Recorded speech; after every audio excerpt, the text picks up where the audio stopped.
તારીખ 17/8/1999 અમદાવાદમાં રાજ્યમંત્રી શ્રી મહેન્દ્ર ત્રિવેદીના ગાયેલા ગીતોની કારગિલ ઉપર કેસેટનું ઉદ્ઘાટન કરતી વખતે સ્વામી સચ્ચિદાનંદજીએ આપેલું પ્રવચન. નમઃ શાંતાય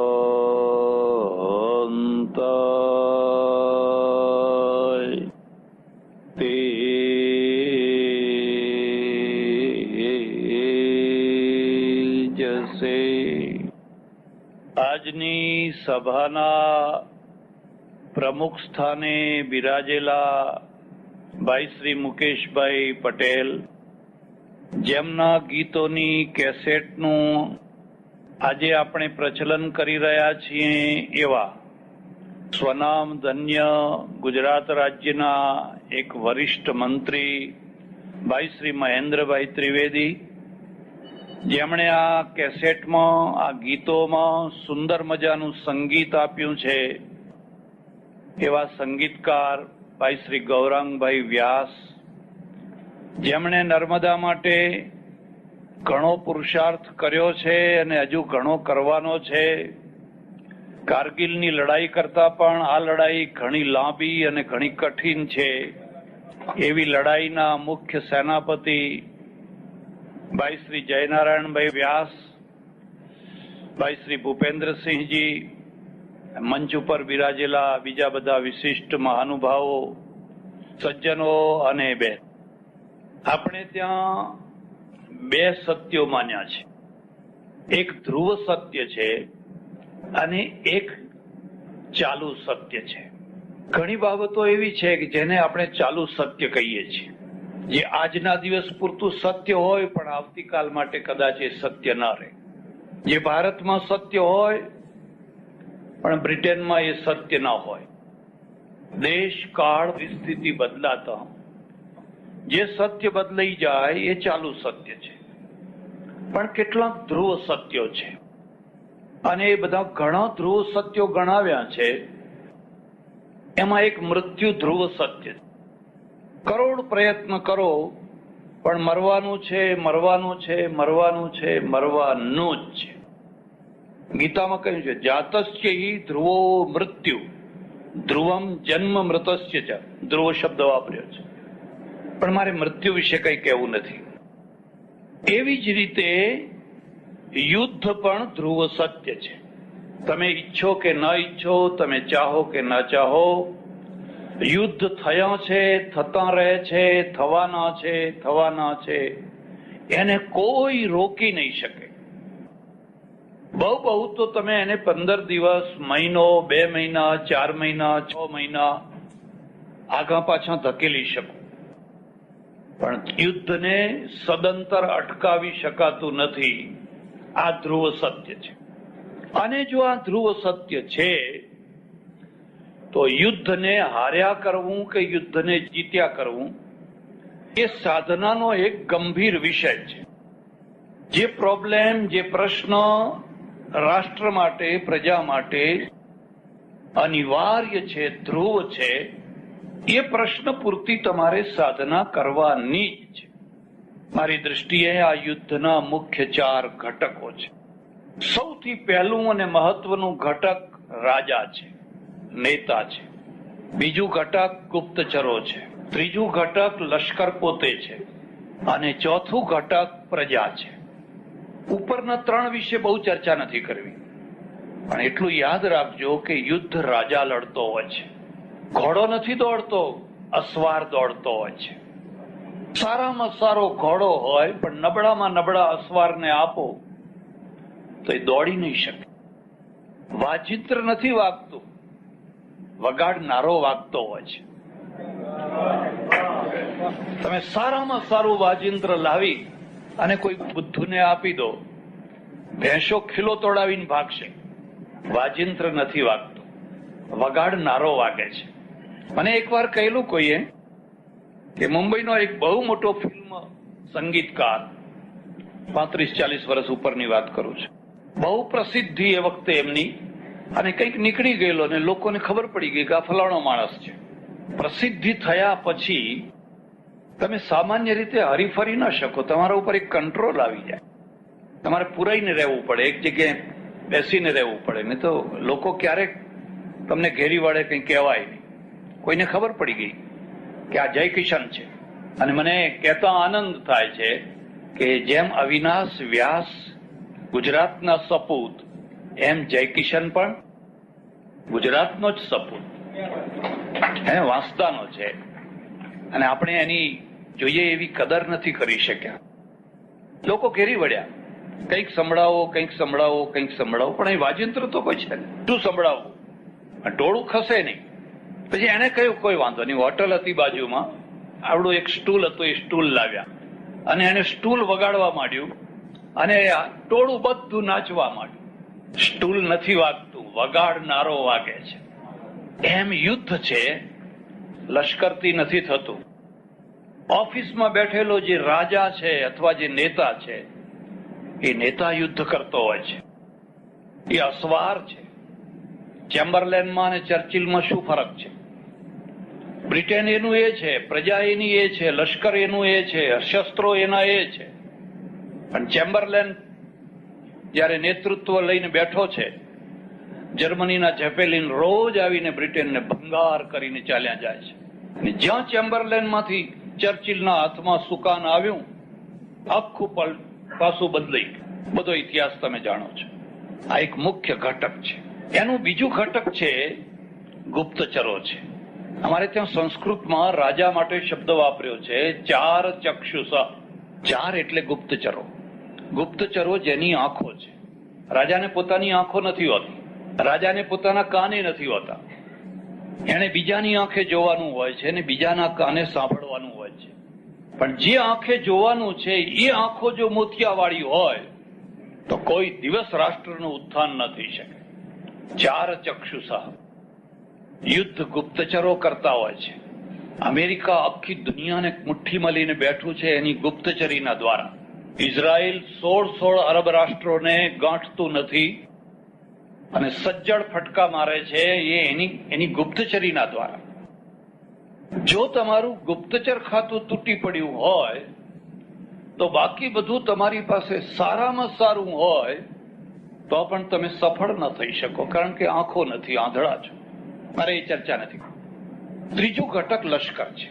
લશ્કરનું મહત્વ ત્રીજી કક્ષાએ છે. વર્ષો પહેલા આપણે ત્યાં એક ઋષિ થયા, એમનું નામ વિશ્વામિત્ર.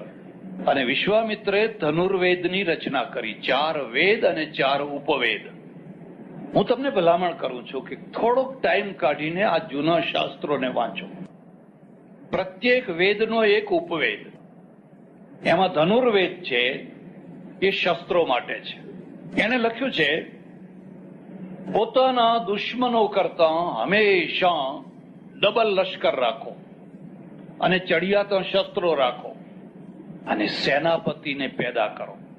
પછી લખ્યું છે દુશ્મન મોટો હોય અને તમારું બજેટ ન પહોંચતું હોય, તમે પૈસેથી ન પહોંચી શકતા હોવ તો બીજા લોકોને મિત્રો બનાવીને સરવાળો કરો અને સરવાળાની શક્તિ ઊભી કરો. પછી લખ્યું છે આ બેમાંથી એકે ના કરી શકતા હો તો કાયમ હારવા માટે અને ગુલામ થવા માટે તૈયાર રહો. જો આ બેમાંથી તમે એકે ના કરી શકતા હોવ તો.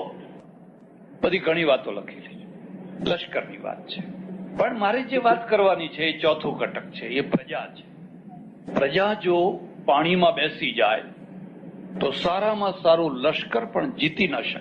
તમે જાણતા હશો પેરિસનું પતન કેમ થયું. યુદ્ધના સમયમાં લશ્કર જ્યારે લડવા માટે રોડ ઉપર આવવાનું હતું, પ્રજા આવી ગઈ રોડ ઉપર, બિસ્તરા પોટલા લઈને ભાગો ભાગો ભાગો ભાગો. પેરિસનું પતન થયું, પેરિસનું પતન થયું, ભાગો. આખી પ્રજા રોડ ઉપર આવી ગઈ, ધક્કા ધક્કી ધક્કા ધક્કી ધક્કા, મને લઈ જા, મને લઈ જા. લશ્કરને જવાનો ટાઈમ ના મળ્યો, પેરિસનું પતન થઈ ગયું. તમે અધ્યયન કરો, વિયેતનામ ઉપર એટલું મોટું બોમ્બાર્ડમેન્ટ કરવામાં આવ્યું પણ દુબળા પાતળા વિયેતનામીઓ ભાગ્યા નહીં અને એટલે વિયેતનામીઓ જીત્યા. તમે જોયું હશે જર્મનીએ બ્રિટેન ઉપર એટલો મોટો બોમ્બારો કર્યો, પણ ના લંડનની પ્રજા ભાગી, ના બર્મિંગહામની ભાગી, ના લેસ્ટરની ભાગી. એ લંકેશાયરના બધા માણસો છે, કોઈ ભાગ્યું નહીં. રાત પડે ને બધા ટ્યુબમાં નીચે અંડરગ્રાઉન્ડ ટ્રેનમાં ચાલ્યા જાય. ઉપર બોમ્બ ફૂટતા હોય, સ્ત્રીઓ કારખાનામાં કામ કરે અને પુરુષો છે યુદ્ધ સંબંધી કામ કરે. પ્રજા ભાગી નહીં. હમણાં યુગોસ્લાવિયામાં જે થયું એ તમે જાણતા હશો. યુગોસ્લાવિયા જેવું એક નાનું બચુકડું રાષ્ટ્ર અને એના ઉપર મોટી મોટી શક્તિઓ તૂટી પડી નાટોની, પણ યુગોસ્લાવિયાની પ્રજા ભાગી નહીં. મચક ના આપી. એ વાત જુદી છે કે પછી સંધિ કરવી પડી, એ વાત જુદી છે. ઈરાકની પ્રજાએ ભાગી નહીં. આટલા વર્ષોથી તમે જુઓ છો કે ઈરાકના ઉપર એટલું બધું માછલા ધોવામાં આવ્યા, મગ દળવામાં આવ્યા. ના એને નેતૃત્વ બદલ્યું, ના તો ઈરાકની પ્રજા છે એ ઘૂંટણીએ પડી. આ મહાન રાષ્ટ્રની આ મહાન પ્રજાઓ છે. પણ આ મહાન પ્રજાઓ થઈ કેવી રીતે? એ કામ કવિઓ કરતા હોય છે, સાહિત્યકારો કરતા હોય છે, નેતાઓ કરતા હોય છે. એ કાર્ય સંગીતથી થતું હોય છે, કલાથી થતું હોય છે, કલાકારોના દ્વારા થતું હોય છે. કારણ કે પ્રજા એક એવી વસ્તુ છે, એ માટીનો પિંડ છે. એક ચાકડા ઉપર ચડાવેલો માટીનો એ પિંડ છે.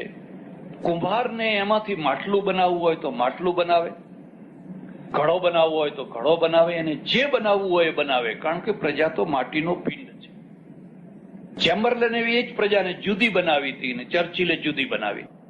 ચંદ્રગુપ્તને ચાણક્ય મળ્યા અને હતાશ નિરાશ થયેલો ચંદ્રગુપ્ત પાણીમાં બેસવાની તૈયારીમાં હતો અને ચાણક્ય એનો આખો ઘાટ બદલી નાખ્યો. કવિઓનું કામ, સાહિત્યકારોનું કામ, કલાકારોનું કામ, સંગીતકારોનું કામ પ્રજાની અંદર જુસ્સો ભરવાનો છે. જોમ ને જુસ્સો લડતો હોય છે. અને જો તમને ખબર હોય તો આપણા પ્રાચીન કાળમાં યુદ્ધ વખતે ક્ષત્રિયોની સાથે બારોટો રહેતા, બ્રહ્મભટ્ટ રહેતા ઘોડા ઉપર. એની કમરમાં કટાર હોય. એ કટાર મારવા માટે નહીં, મરી જવા માટે. એટલા માટે મરી જવા માટે કે મેં જે મોઢે પાન ચાવ્યા છે એ મોઢે હું કોલસા નહીં ચાવું. મેં જે રાજાનું અનાજ ખાધું છે, લૂણ ખાધું છે, ત્યારે આ શબ્દ વપરાતો. લૂણ હલાલ અને લૂણ હરામ. મેં જે રાજાનું નમક ખાધું છે એ રાજાને હું દગાબાજ નહીં થઉં, ગદ્દાર નહીં થઉં. એ જરૂર પડશે તો હું મારા પેટમાં કટાર મારી અને હું મરી જઈશ. બધી ઘણી કથાઓ છે, બારોટોની પણ કથાઓ છે. પણ એનું એક જ કામ હતું કે લશ્કરમાં જયારે જુસ્સો ઉતરી જાય, અને આવું બનતું હોય છે, ભલભલા માણસોમાં બનતું હોય છે. જયારે તમે સતત સફળતા મેળવો એટલે તમારામાં આપોઆપ જુસ્સો આવવાનો જ છે. પણ જયારે તમે સતત પરાજિત થાઓ, હારતા જાઓ, નિષ્ફળતા નિરાશા ઉત્પન્ન કરે, નિરાશામાંથી હતાશા આવે, માણસ છે એનો જોમ જુસ્સો ઉતરી જાય. માણસને જે સાચવવાનો છે ને એ આવા ટાઈમે સાચવવાનો છે. અને સાચવવા માટે પણ થોડાક માણસો રહેતા હોય છે, બારોટા કામ કરતા. રાણા પ્રતાપ જેવો રાણો પ્રતાપ, જેણે મોગલ સલ્તનતને ચેલેન્જ આપી, બાકીના બધા રાજપૂતોએ સંધિ કરીને બેન દીકરીઓ આપી શરૂ કરી દીધેલી. આ એક જ માણસ એવો હતો જેણે મચક નહીં આપી, પણ એ થાકી. કારણ કે તલવાર છે ને અને કલમ બે થાકતા હોય છે. જો એને સમયસર લક્ષ્મીનું પીઠબળ ન મળે તો એકલી તલવાર જજુમી નથી શકતી, એકલી કલમે જજુમી નથી શકતી. એને લક્ષ્મીનું પીઠબળ. અને ડૂબતા જહાજને કોણ મદદ કરે? તરતાને આખી દુનિયા મદદ કરવા જાય, પણ ડૂબતાને કોણ મદદ કરે? તમે ચૂંટણીમાં જીતો તો બધા માળા પહેરાવા આવે ને એમાં જે પેલી જીપમાં હતો ને એ મોટી માળા લઈને આવે, કારણ કે એને નોંધ કરાવવી હોય કે હું તમારામાં છું. આજે કાલે નતો. એનું કોઈ મહત્વ નથી. પણ માણસ જયારે હાર્યો હોય અને ભૂંડી રીતે હાર્યો હોય અને એને જઈને આશ્વાસન આપવા જાય, હિંમત આપવા જાય, એ તો કોક જ જાય. રાણા પ્રતાપને જયારે ઘાસના રોટલા ખાવાના દિવસ આવ્યા અને એના રાજકુમારની રોટલી બિલાડી લઈ ગઈ, એની આંખમાં પાણી આવી ગયા. પેલા બધા ઘી કેળા ખાય છે અને મને ઘાસનો રોટલો ખાવા નથી મળતો અને હું ભૂખ્યો રહી શકું? મારું આ છોકરું અરાવલીના ડુંગરોમાં લશ્કરનો પગાર 6 મહિનાનો ચડેલો, વિદ્રોહ કરવાની તૈયારી, ક્યાં જવું, શું કરવું? એવા ટાઈમે એક માણસ નીકળ્યો હતો, એનું નામ ભામાશા. ચેંદેડી બાંધેલી પાઘડી અને એ રાણા પ્રતાપના મણમણના પગ થાકેલા હારેલા ઘસડી રહ્યો છે ને એની પાછળ આ ભામાશા જઈ રહ્યો છે. ને ભામાશા એને કહે છે, પ્રતાપ ઉભા રહો, ઉભા રહો, ઉભા રહો, તમે ના હારશો, તમે ના થાકશો. ઘણી વાર એવું બને કે એક માણસના હારવાથી 1000 હારી જાય, લાખ હારી જાય, અને એકના મોરલથી લાખને મોરલ ચડે. એટલે આપણે તે કહેવત છે, લાખ મરજો પણ લાખનો તારણહાર ના મરજો. લાખ તો કુરકુરિયા પેદા કરવા બહુ સરળ છે, પણ આ એકને પેદા કરવો બહુ કઠિન છે. અને ઇતિહાસ જાણે છે કે પ્રતાપે પોતાનું સર્વસ્વ ન્યોછાવર કરી દીધું. રાણા પ્રતાપ અમર છે અને ભામાશા પણ અમર છે. એમ જ્યાં છે એ પ્રજાને ઘડાતી હોય છે. માફ કરજો, સારામાં સારો સુથાર હોય અને એને લાકડામાંથી સારામાં સારી વસ્તુ બનાવવી હોય, ઝીણી ઝીણી નકશી કરવાની હોય, તો નકશી તો એ કરે છે, પણ લાકડું પસંદ કરવું પડે. બધા લાકડા ઉપર નકશી ના થઈ શકે, બધા પથરા ઉપર કોતરકામ ના થઈ શકે. કેટલાક ખાસ લાકડા હોય છે, કેટલાક ખાસ પથરા હોય છે, અને એના ઉપર પેલો સુથાર પછી મન મૂકીને, પેલો સલાટ છે એ મન મૂકીને એના ઉપર કામ કરી શકતો હોય છે. પ્રજાનું પણ એક વ્યક્તિત્વ હોય છે, પ્રજાનું પોતાનું પણ એક વ્યક્તિત્વ હોય છે. અને એ જે આપેલું વ્યક્તિત્વ છે એ થોડો ટાઈમ છે, પણ એનું મૂળ વ્યક્તિત્વ છે એ સ્થાયી છે. એવું શું કારણ છે કે એકાદ બોમ્બ ફાટતાની સાથે જ ભાગો ભાગો ભાગો ભાગો મચી જાય છે? મુંબઈમાં એકવાર એક સ્ટીમરમાં કંઈક થયેલું ને, આખું મુંબઈ ખાલી, નાગાલેન્ડ સુધી પહોંચ્યા જાપાનીઓ, અને અહીંયા બધું કલકત્તા ખાલી. આ પ્રજાને એક નિશ્ચિત રીતે જે ઘડવાની છે એ ઘડવાનું બાકી રહી ગયું છે. આ કામ ધર્મ કરે છે. સુરતમાં જરા સરખો એક પ્લેગની વાત આવી તો આખું સુરત ખાલી, ભાગ્યો જ ભાગો. મને હમણાં લોકોએ વાત કરી કે અહીંયા સ્ટેબિંગ થયા હમણાં થોડા સમય પહેલા. એકાદ માણસનું સ્ટેબિંગ થાય તો આખી લાઈન ખાલી, દુકાનો બંધ કરીને ભાગે. મારે 2 વર્ષ ઉપર ટાંઝાનિયા જવાનું થયેલું અને ટાંઝાનિયામાં ગોરોંગોરો ક્રેટર જોવાનું થયું. સરંગેટી અને ગોરોંગોરો ક્રેટર છે, એમાં ઘણા જંગલી જાનવરો છે. મેં એમાંથી એક માર્ક કર્યો, એમાંથી એક વસ્તુ મેં શોધી કાઢી. ત્યાં 30 લાખ વિલ્ડ બિસ્ટો છે, એક પ્રકારના હરણો છે, થોડી ભેંસ છે, થોડી ગાય છે, થોડું બકરું છે, બધું ભેગું થયું છે.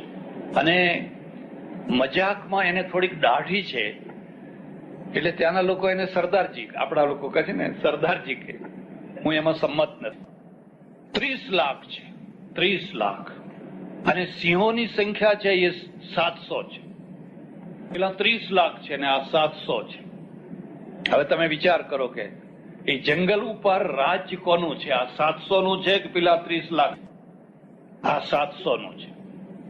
પેલા 30 લાખ છે એ કોઈ ઘરડા થતા જ નથી, કોઈને વૃદ્ધાવસ્થા આવતી જ નથી. ચરીને ખૂબ સારું વરસ હોય, ખૂબ ચરીને અલમસ્ત થાય, કોઈનો શિકાર થાય, કોઈનો ખોરાક થઈ જાય. આખી દુનિયામાં આ જ દશા છે. તમે કેટલા છો એનું મહત્વ નથી, પણ તમારી પાસે નખ છે, તમારી પાસે દાંત છે, દાઢો છે, તમને આક્રમણ કરતા આવડે છે, તમને પૈસા કમાતા આવડે છે, તમે લાખો રૂપિયા, કરોડો રૂપિયા કમાઈ શકો છો, ઢગલો કરી શકો, સાંજે 2-5 કરોડનો ઢગલો કરી શકો છો, પણ તમે રક્ષણ નથી કરી શકતા. અને તમે રક્ષણ નથી કરી શકતા એટલે રાજ્ય નહીં કરી શકો. તમે ટેક્સેબલ પ્રજા થઈ જશો, ટેક્સેબલ પ્રજા થઈ જશો. કરાચી હિન્દુઓની મુઠ્ઠીમાં હતું. આખી કરાંચીનો વેપાર, લાહોરનો વેપાર, પેશાવરનો વેપાર, 1947 પહેલા તમે જઈને જોયું હોય, બધું હિન્દુઓની મુઠ્ઠીમાં હતું. પણ એ બધું છોડીને ભાગવું પડ્યું, પહેરેલા કપડે ભાગવું પડ્યું. કારણ કે રક્ષણ કરવાની શક્તિ નથી. આપણે આલીશાન મંદિરો બાંધી શકીએ, સોનાના કળશો ચડાવી શકીએ, સોનાના ઢગલા કરી શકીએ, પણ કોઈ મોહમ્મદ ગજની આવે લૂંટીને ચાલ્યો જાય. કેમ આવું કેમ થાય છે? એનું એક મૂળ કારણ છે. ભારતની પાસે દુનિયાના સારામાં સારા વેપારીઓ છે અને એનું મને ગૌરવ છે. અને હું એથી વધારે કહું તો ગુજરાતની પાસે સારામાં સારા વેપારીઓ છે. હમણાં થોડા જ ટાઈમ પહેલા, 10-12 દિવસ પહેલા જ મારે બંગાળ જવાનું થયું અને બંગાળમાં હું ઠેઠ 80-90 કિલોમીટર સુધી જાણી કરીને ગામડા જોવા ગયો. આંખમાં આંસુ આવી ગયું. આટલી ગરીબી, આટલી કંગાલિયત, આવા મકાનો, આવી સ્કૂલો, આવા માણસો, કોઈ કલ્પના ના કરી શકે. એની તુલનામાં તો ગુજરાત ઘણું સારું છે. અને ગુજરાત જે ઘણું સુખી ને સારું છે એ અહીંના વેપારીઓના કારણે, અહીંના ઉદ્યોગપતિઓના કારણે. કારણ કે અહીંયા ધંધો ધંધો ધંધો ધંધો ધંધો છે. ત્યાં કોઈ ઉદ્યોગપતિ હવે ભાગી રહ્યા છે. 25 વર્ષથી કમ્યુનિસ્ટોએ એવી દશા કરી છે કે નવો ઉદ્યોગ કોઈ આવતો જ નથી અને પ્રજા ભયંકર ગરીબીમાં સપડાઈ રહી છે. ભારતની પાસે અને ગુજરાતની પાસે સારામાં સારા વેપારીઓ છે, પણ ગુજરાતની પાસે સારામાં સારા સેનાપતિઓ નથી. અંગ્રેજોમાં ને ગુજરાતના વેપારીઓમાં એક મુદ્દાનો ફરક. અંગ્રેજો વેપારીઓ હતા, વાણિયા હતા, વેપાર કરવા આવ્યા હતા ઈસ્ટ ઇન્ડિયા કંપની લઈને, પણ એ એટલા જ સોલ્જર હતા. એકલા કોરા વેપારી નતા, એટલા જ સોલ્જર હતા. તમને ખબર હોય કે ન હોય, શિવાજી મહારાજ જયારે પહેલી વાર સુરતને લૂંટવા આવ્યા, આગલી રાતે ગણદેવીમાં મુકામ કર્યો અને લોકોને ખબર પડી ગઈ કે શિવાજી છે એ ગણદેવીમાં રાત્રે રહ્યા છે, તો સુરત ભાગવા માંડ્યું. સુરતના જે મોટા મોટા વેપારીઓ હતા એ બધા ઈસ્ટ ઇન્ડિયા કંપનીની જે કોઠી હતી એ કોઠીમાં ગયા અને પોતાની પેટીઓ આપી આવ્યા. આ અમારું સોના, ચાંદી, હીરા, માણેક છે, એ તમે રક્ષણ કરજો. સુરત ઉપર નવાબનું રાજ્ય. ઈસ્ટ ઇન્ડિયા કંપનીના અંગ્રેજોએ બધી પેટીઓ લીધી, નૌકામાં ભરી દરિયામાં મોકલી દીધી. કદાચ કોઠી લૂંટાઈ જાય તો દરિયામાં આ નાવડા હોય તો વાંધો ના આવે. આ નેતૃત્વ છે. તમારી પાસે લાંબી દૃષ્ટિ હોવી જોઈએ. અને બીજા દિવસે જયારે શિવાજી મહારાજ સુરત ઉપર ત્રાટક્યા, 8 દિવસ રહ્યા હતા અને અડધું સુરત બારી નાખ્યું હતું, ત્યારે આ કોઠીમાં 150 માણસો હતા. એમાં 150માં 30 ગોરા અને બાકીના આપણા માણસો, અહીંના માણસો હતા. એમની પાસે 6 તોપો હતી. એ કોઠી ઉપર 4 દિશામાં 4 ચડાવી અને 2 તોપ રસ્તા ઉપર સામે ગોઠવી. શિવાજી મહારાજને કાગળ લખ્યો કે તમે ભલે આવ્યા, સુરતને લૂંટવું હોય તો લૂંટો, પણ અમારી કોઠીને હાથ ના અડાડશો. અને અમારી કોઠીને જો હાથ અડાડશો તો અમે ચૂપચાપ સહન નહીં કરી. તમે ઇતિહાસ જોજો. આખું સુરત લૂંટ્યું પણ કોઠીને હાથ ના અડાડ્યું. કેમ કોઠીને હાથ ના અડાડ્યું? કારણ કે અંગ્રેજો કોરા વેપારીઓ નતા. એ સોલ્જરો પણ હતા, સેનાપતિઓ પણ હતા, વ્યૂહબાજ પણ હતા અને મુત્સદ્દી પણ હતા. ભારતનો વેપારી એ કોરો વેપારી છે. રૂ જેવો પોચો છે, રૂ જેવો પોચો છે. એને ગમે ત્યાંથી તમે દબાવી શકો, ગમે ત્યાંથી. એને હમણાં મારે ત્યાં 4-5 દિવસ ઉપર જ એક પટેલનો છોકરો આવ્યો, લશ્કરમાં છે, ઘણી વાર આવે છે. જયારે એ રજામાં આવે બાજુના ગામમાંથી મારા પુસ્તકો વાંચે, કેસેટો સાંભળે. અને એટલો બધો ગાંડો છે કે આ પુસ્તકો લોકોને વંચાવવા છે, કેસેટો સંભળાવી છે, કલાકો સુધી ચર્ચા કરે. મેં એને પૂછ્યું કે લ્યા પટેલનો છોકરો, અને તું લશ્કરમાં કેવી રીતે ગયો? મને કે ગયો, અને એવું સરસ બોડી એનું, એવું સરસ પર્સનાલિટી, સુંદર દેખાવડો પાછો. મેં એને પૂછ્યું તને કઈ તકલીફ તો નથી ને? મને કે એક જ તકલીફ છે, લોકો મને કન્યા નથી આપતા. મારે બીજી કોઈ તકલીફ નથી, કન્યા નથી આપતા.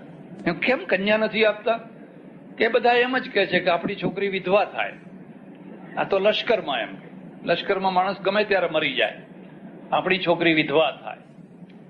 અને હું વિચાર કરું છું, ઓહો, જેમની પત્નીઓ વિધવા નથી થતી, એ વેપારી થાય, ખેડૂત થાય, બીજું થાય, ત્રીજું થાય, પણ એ રાજ ના કરી શકે. તો પેલા શીખો, પેલા ગુરખાઓ, પેલા ડોંગરા, પેલા રાજપૂતો, મરાઠા, જેમની સ્ત્રીઓ વિધવા થાય છે, અને વિધવા થયેલી સ્ત્રીઓ છે એ તો આખી જિંદગી વૈધવ્ય ગાળે છે, પણ એ જ એના છોકરા રાજ કરતા હોય છે, કારણ કે તલવારથી રાજ થતું હોય છે. હા, સમૃદ્ધિ ત્રાજવાથી આવે, પણ એકલા ત્રાજવાથી રાજ ન કરી શકાય. ઇઝરાયલની પાસે ત્રાજવાય છે અને તલવારે છે, અંગ્રેજની પાસે ત્રાજવાય છે અને તલવારે છે. જો મારું ચાલતું નથી, પણ જો મારું ચાલે તો હું આખા ભારતમાં લોકોને એમ કહું કે હવે ભલા થાઓ અને 25 વર્ષ આ માળાને એક તરફ મૂકીને તલવાર પકડો. હવે આ માળા બહુ ફેરવવી હોય તો અમે ફેરવશું, અટર માળા, ગટર માળા આમ ખેંચ્યા કરશું, પણ તમે હવે તલવાર પકડો. તમે એવા વેપારીઓ બનો કે તમે એક તરફ તો સારામાં સારા ત્રાજવા પકડી શકતા હો અને બીજી તરફ તલવાર પણ પકડી શકતા હો. આ અશક્ય નથી, આ અશક્ય છે. આખી પ્રજાને તલવાર પકડતી કરવી પડે, પણ આ કામ કોણ કરશે? આ કામ કવિઓ કરશે, સાહિત્યકારો કરશે, કલાકારો કરશે. તમે જોયું નહીં, ગુજરાતના જે 12 શહીદો થયા, હવે 12 શહીદોમાં એક દલિત છે. હમણાં 4-5મા દિવસે જ મારે સુરતના હીરા ઘસનારા રત્ન કલાકારોએ 1 કરોડ ને 80 લાખ ભેગા કરે. 1 કરોડ ને 80 લાખ. ભામાશાહ. એમાં આ બધા 12 કુટુંબને બોલાવેલા. અને મને એટલો બધો આનંદ. એક ભંગીભાઈ છે શહીદ થનાર, એક આપણે અમદાવાદનો જ કોઈ રાઠોડ છે ને વાળંદ છે, કોઈ નીનામા છે, કોઈ કાંઈ છે, કોઈ કાંઈ છે. મને લશ્કરનો એક જનરલ મળેલો અને મેં એને પૂછ્યું, મેં કહ્યું આ લશ્કરની અંદર કોઈ ખાસ કમ્યુનિટીના માણસો વધારે બહાદુરી બતાવે એવું કે ખરી વાત? મને કે ના સ્વામીજી, અમે એને બનાવીએ, ઘડીએ છીએ. પેલો પટેલનો છોકરો કહે છે કે હું જયારે લશ્કરમાં દાખલ થયો ત્યારે પોચો રૂ જેવો હતો, હવે સોલિડ થઈ ગયો, પથ્થર જેવો થઈ. પથ્થરને લાત મારું તોડી નાખ્યો. અત્યારે બાડમેરમાં બોર્ડર ઉપર.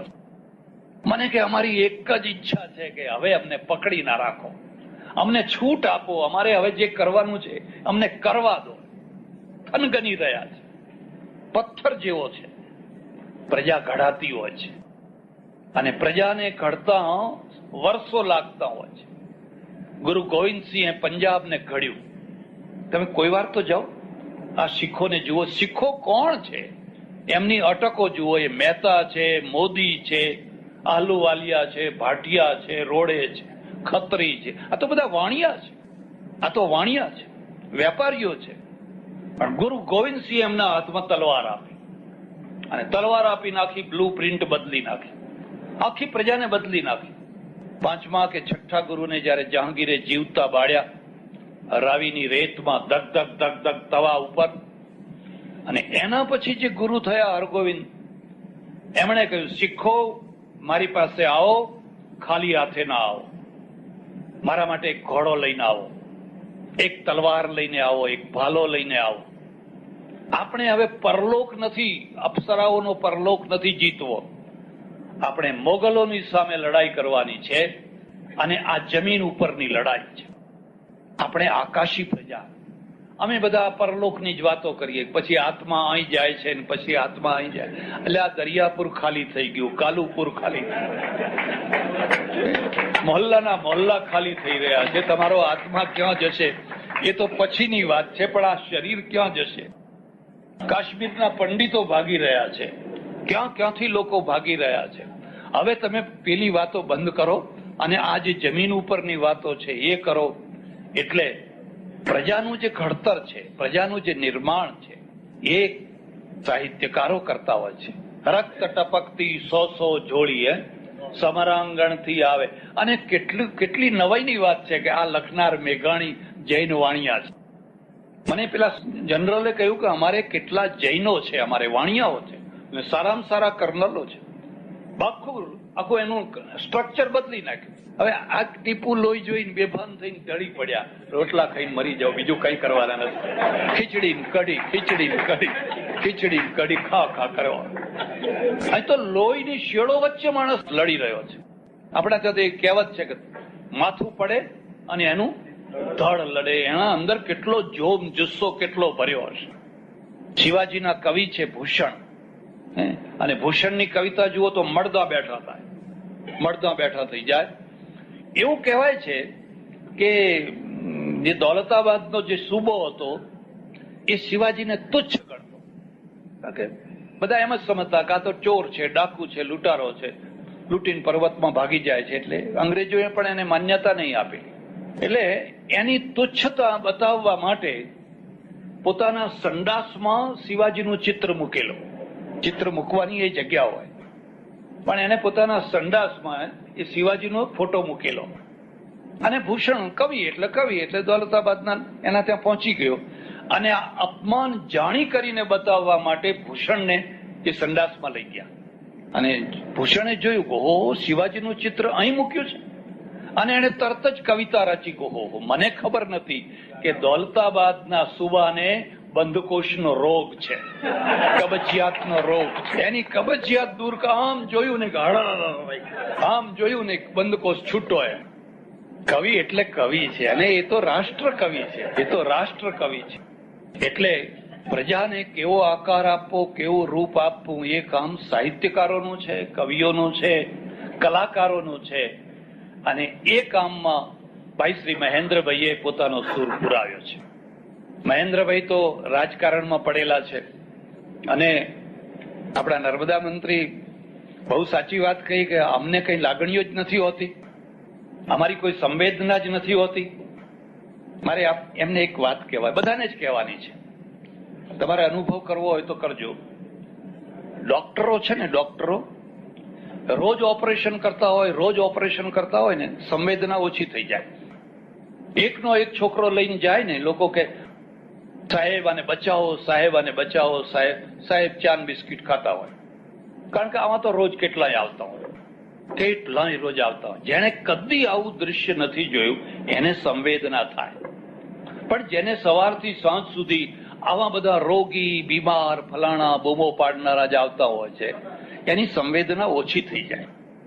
રાજકારણમાં પણ સંવેદના એ અર્થમાં ઓછી થાય કે સાહેબ મારું કામ કરો, મારું કામ કરો, મારું કામ. હવે જ્યાં સાહેબ હાથમાં આવ્યા ને, કાગળિયો પકડાયો નહીં, અને કામ થાય એવું હોય લઈને આવે તો સમજ્યા બધા. હવે કામ થઈ શકે એવું હોય જ નહીં, કરી શકાય એવું હોય જ નહીં, અને છતાંય મારું કામ કરો, મારું કામ કરો, મારું કામ કરો. એટલે એક અમારે નેતાએ કહેલું કે હું જેટલા ટેલિફોન કરું ને બધા સાચા ના હોય, પણ પેલાને બતાવવા માટે જો ટેલિફોન કર્યો કે ના કર્યો, પેલાને કઈ રાખ્યું. આ વેપારીઓ તે દુકાને જાઓ ને એટલે જાણે અડધા થઈ જાય. ઓહો, આવો આવો આવો. પેલાને કહે 4 બાદશાહી આવવા દેજે. સામે જ હોટલ વાળો હોય ને, 4, પણ ખાનગીમાં કહી રહ્યા કે તારે બાદશાહી કહીએ પણ તારે ચાલુ ચાર્જ લાવવાનું. જો બાદશાહી લાવે તો બાદશાહીના પૈસા નહીં અપાય. એટલે પેલો સાંભળનારો કહે હા બાદશાહી ચા મગાવી, પીવાની ચાલુ હોય. હવે આ રીતે તમે જે કાર્યક્ષેત્રમાં હો એ કાર્યક્ષેત્ર તમારી સંવેદનાને ઓછી કરી નાખે. એમાં સ્વાભાવિક છે, કઈ નવી વાત નથી. એટલે તે છતાં પણ ડોક્ટર વિમલ રોય, જો નામ સાંભળ્યું હોય, કલકત્તાના ડોક્ટર હતા. એ ડોક્ટરે હતા અને મુખ્યમંત્રી પણ હતા. અમારે જનક છે એ રાજા છે, ચક્રવર્તી રાજા છે, પણ એનું વાસ્તવિક જે સ્વરૂપ છે, વ્યક્તિત્વ છે, એ તો તત્વવેત્તાનું છે, એ બ્રહ્મવેત્તાનું છે. એમ ભાઈ શ્રી મહેન્દ્રભાઈ ત્રિવેદી એ કવિ જીવ છે, ગાયક જીવ છે, અને એમાં આવતા કોઈ વાર આમાં આવી જવાય. અમારે એવું થાય છે, અમારે ઘણી વાર બીજા ક્ષેત્રનો માણસ આમાં આવી જાય. હું કાશીમાં રહું, અને અમે જે મઠમાં રહેતા, એ મઠમાં પાણી સિવાય કોઈ સગવડ નહીં. એ 400 વર્ષ જૂનો ખખડી ગયેલો, લાઇટ નહીં, કશું જ નહીં. એટલે જે સ્વતંત્ર મગજના સાધુઓ ને એ એમાં રહે, કારણ કે એમાં કોઈની પરવા નહીં. હોય તો ખાઓ, નહીં તો 11 કરો. હવે એ અમે 20-25 સાધુઓ રહેતા, એમાં એક નીચેના રૂમમાં એક પહેલવાન જેવો સાધુ રહે અને 15 દિવસ મહિનામાં એકાદ વાર એકાદના હાડકાં એ ભાગી નાખે. હાડકાં જ ભાગે, ધોલ ધપાટ ના કરે. મારા પ્રત્યે એને માન. હું જઉં એટલે મને નીચે વળીને નમસ્કાર કરે. હું વિચાર કરું કે આ મને આટલા નમસ્કાર કેમ કરતો હશે. પછી એક વાર પૂછ્યું, મેં કહ્યું તમે આ મહિનામાં 2 મહિનામાં એકાદ 2ના હાડકાં ભાગી નાખો છો, આવું શા માટે કરો છો? મને કે મહારાજ એસી બાત હે ને, પૂર્વી ભૈયો હતો, હમ ડાકુ રહીને, એમ કે હું ડાકુનું કામ કરતો હતો, ડાકુગીરી કરતો હતો ને પછી પોલીસ થી બચવા માટે इसमें आ गया है.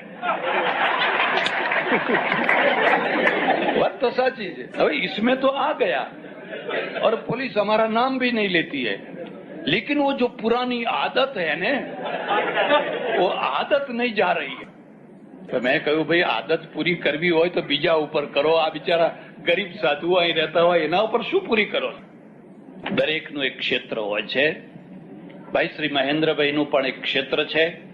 અને રાજકારણ અને કવિત્વ, રાજકારણ અને કલા, રાજકારણ અને સાહિત્યને હું કોઈ વિરોધ નથી માનતો. ગાંધીજી શું છે? હું એમ માનું છું કે ગાંધીજી બધું જ છે. ગાંધીજી સાહિત્યકાર છે, કલાકાર છે. રઘુપતિ રાઘવ રાજા રામ સંગીત ગાતા ના હોય પણ સાંભળવામાં તો એમને રસ છે જ, શોખ છે જ. અને તે છતાં એ એક દુનિયાનો એક મોટામાં મોટો અદ્વિતીય રાજકારણી પુરુષ હતો. એવો પુરુષ હતો કે જેણે જુઠ્ઠું બોલ્યા વિના રાજકારણ ખેડ્યું. બાકી તો જુઠ્ઠું બોલીને તો આખી દુનિયા રાજકારણ રમે, પણ એને જુઠ્ઠું બોલ્યા વિના આખી જિંદગી સત્ય બોલીને પણ અંગ્રેજો જેવા અંગ્રેજો એવા આટલા મુત્સદ્દી પુરુષો એમના સાથે પણ એ રાજકારણ રમી શક્યા. એટલે આ બધાનો મેળ છે ને આપણે તો મેળ કરવો જોઈએ.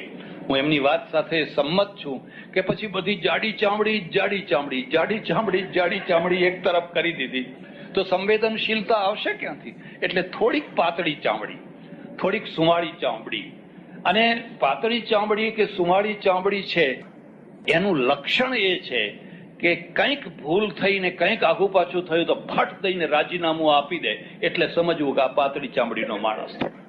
અને તૂટી પડે હિમાલય કે તૂટી પડે જે તૂટવું હોય અને ટસ થી મસ ન થાય, હવે મારે કઈ કહેવાની જરૂર. એટલે ભાઈ શ્રી મહેન્દ્રભાઈએ સુંદર ગીતો રચ્યા, સમયસરના રચ્યા. અને એ ગીતોને સંગીત આપ્યું ગૌરાંગ વ્યાસ. હું અવિનાશ વ્યાસનો ચાહક છું.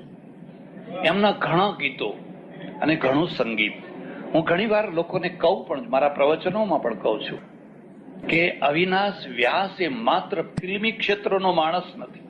ફિલ્મી ક્ષેત્ર તો કેવું છે, ઢાળ ઉપરનું, દોડો દોડો તમે. પણ એ તો અધ્યાત્મ ક્ષેત્રનો માણસ છે. અને એને એવા ગજબના ગીતો લખેલા છે ને એ ગીતોને એટલા સરસ ઢાળમાં એને તર્જ આપેલી છે કે આપણે સાંભળ્યા કરીએ, ગાયા કરીએ. એવા કેટલાય ગીતો છે. ગૌરાંગ વ્યાસ એ જ પરંપરામાં છે. અને આપણા ઘણા ગીતો છે એ માત્ર શબ્દોથી સુંદર નથી હોતા, સંગીતથી સુંદર બનતા હોય છે. મીરાબાઈના સારામાં સારા ગીતો જો સંગીતમાં ન મઢ્યા હોત તો એ એટલી બધી અસરકારકતા ના. હોરી મેં તો પ્રેમ દીવાની, મેરો દર્દ ન જાને કોઈ, હવે તો ગાઓ લખ્યા હોય. પણ એ જ ગીતને જયારે લતા છે એ એની નાભીમાંથી ગાય ત્યારે તમારા રોમે રોમ ઉભા થઈ જાય. આપણે તો રાગ રાગણીનો દેશ છે. ફરી તમને કહું કે જેમ ધનુર્વેદ છે એવો જ ઉપવેદ ગાંધર્વ વેદ છે. સામવેદ છે, સામવેદનો ઉપવેદ ગાંધર્વ વેદ છે. અને આપણે સંગીત સાહિત્યને સ્વીકાર કર્યા છે. એટલું જ નહીં, એટલે સુધી કહ્યું છે કે સંગીત સાહિત્ય કલા વિહીન સાક્ષાત પશુ પુચ્છ વિષાણહીન. એને પશુ માન્યો.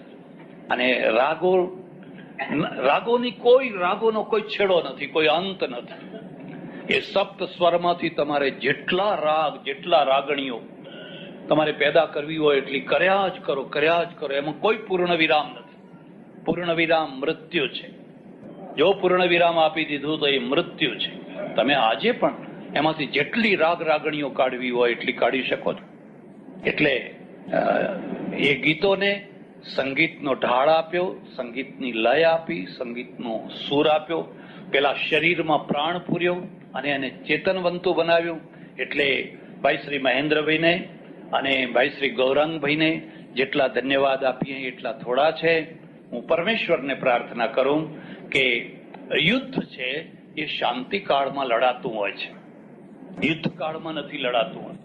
શાંતિકાળમાં જો તમે પરસેવો પાડો તો યુદ્ધકાળમાં લોહી નહીં પાડવું પડે. જે માણસ રેડિયોમાં કે કોઈ સભામાં 3 મિનિટ માટે વાંસળી વગાડવા આવે છે કે સિતાર વગાડવા આવે છે, એને 30 વર્ષનો રિયાઝ કરવો પડે છે. એ 30 વર્ષ સારેગામા પદ નિસપદ એ 30 વર્ષ કરે છે, ત્યારે એને 3 મિનિટ એ માઇક ઉપર આવીને પોતાનું સંગીત આપતો હોય છે. એમ જેણે યુદ્ધ કરવું હોય એને શાંતિકાળમાં પૂરી તૈયારી, બધી તૈયારી કરવાની હોય અને એ બધી તૈયારી છે એ ખરા ટાઈમે તમારું લોહી બચાવતી હોય છે. અને તૈયારી ન કરી અને માત્ર કબૂતર ઉડાડ્યા તો 1962માં જે દશા થઈ. કબૂતર ઉડાડવાથી કઈ રાષ્ટ્ર રક્ષિત નથી થતું. એટલે સજ્જનો, આ કવિઓ, કલાકારો, સંગીતકારો એવો સિંધોડો રાગ ગાય, ભૈરવીયો રાગ, એવા રાગો અંદર મૂકેલા છે કે મળદા બેઠા થઈ જાય. એવા રાગો, એવી રાગણીઓ અને એવા શબ્દો, આ બધાનો યોગ મળે એટલે એક પ્રજાનું ઘડતર થતું હોય છે. હું પરમેશ્વરને પ્રાર્થના કરું કે મારા રાષ્ટ્રમાં, મારા દેશમાં એવા કવિઓ, એવા કલાકારો પણ થતું હોય છે. એવી પરમેશ્વરને પ્રાર્થના. ભાઈ શ્રી મહેન્દ્રભાઈ અને ગૌરાંગભાઈ, સ્ટુડિયો વાળા ભાઈ અને બીજા બધા ભાઈઓ જે બધાએ મળીને આ કાર્ય કર્યું છે, એ પોતપોતાના ક્ષેત્રમાં વધુ ને વધુ સારી પ્રગતિ કરે એવી પરમેશ્વરને પ્રાર્થના. આભાર, ધન્યવાદ, હરિઓમ.